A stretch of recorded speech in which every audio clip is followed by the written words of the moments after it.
സുപ്രീംകോടതി അനുവദിച്ച ജാമ്യം നടപ്പാക്കണമെന്നാവശ്യപ്പെട്ട് കൊച്ചിയിൽ നടിയെ ആക്രമിച്ച കേസിലെ ഒന്നാം പ്രതി പൾസർ സുനി അപേക്ഷ നൽകി. എറണാകുളം പ്രിൻസിപ്പൽ സെഷൻസ് കോടതിയിലാണ് അപേക്ഷ നൽകിയത്. ജയിലിൽ വെച്ച് ഫോൺ ഉപയോഗിച്ച കേസിലും പൾസർ സുനി ജാമ്യാപേക്ഷ നൽകി. ഈ കേസിലും കൂടി ജാമ്യം ലഭിച്ചാൽ പൾസർ സുനിക്ക് പുറത്തിറങ്ങാം. പൾസർ സുനിയുടെ 2 അപേക്ഷകളും വിചാരണ കോടതി നാളെ പരിഗണിക്കും. ശ്യാം ദേവരാജ് നൽകും വിവരങ്ങൾ. ശ്യാം ദേവരാജ്, ജാമ്യം നടപ്പാക്കി കിട്ടുക ഒരാഴ്ചയാണ് സുപ്രീംകോടതി പറഞ്ഞത്. ഇപ്പോൾ അപേക്ഷ നൽകിയിരിക്കുന്നു സുനി. വിവരങ്ങൾ. മിനിഞ്ഞാന്നാണ് സുപ്രീം കോടതി പൾസർ സുനിക്ക് ജാമ്യം അനുവദിച്ചത്. കൊച്ചിയിൽ നടിയെ ആക്രമിച്ച കേസിലെ ഒന്നാം പ്രതിയാണ്, പ്രധാന പ്രതിയാണ് പൾസർ സുനി. ഈ കേസിൽ കഴിഞ്ഞ 7.5 വർഷമായി പൾസർ സുനി ജയിലിനുള്ളിലാണ്.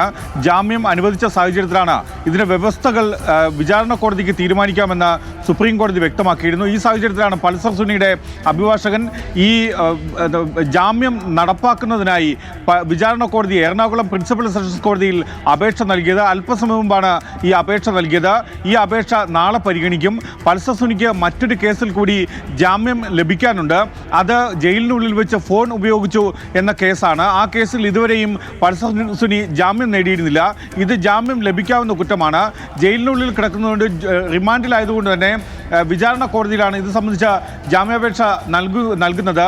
ഈ 2 അപേക്ഷകളും, അതായത് ഒന്ന് സുപ്രീം കോടതി അനുവദിച്ച ജാമ്യം നടപ്പാക്കണമെന്നാവശ്യപ്പെട്ടുള്ള അപേക്ഷ നാളെ എറണാകുളം പ്രിൻസിപ്പൽ സെഷൻസ് കോടതി പരിഗണിക്കും. ഒപ്പം പൾസർ സുനിയുടെ ജയിലിൽ ഫോൺ ഉപയോഗിച്ചെന്ന കേസിലെ ജാമ്യാപേക്ഷയും നാളെ കോടതിയുടെ പരിഗണനയ്ക്ക് വരും. ഇതിൻ്റെ അടിസ്ഥാനത്തിൽ കൂടിയാവും നാളെ വൈകുന്നേരത്തോടുകൂടി ഒരുപക്ഷെ കൊച്ചിയിൽ നടിയെ ആക്രമിച്ച കേസിലെ ഒന്നാം പ്രതിയായ പൾസർ സുനിക്ക് എറണാകുളം സബ് ജയിലിൽ നിന്നും പുറത്തിറങ്ങാനാകുക.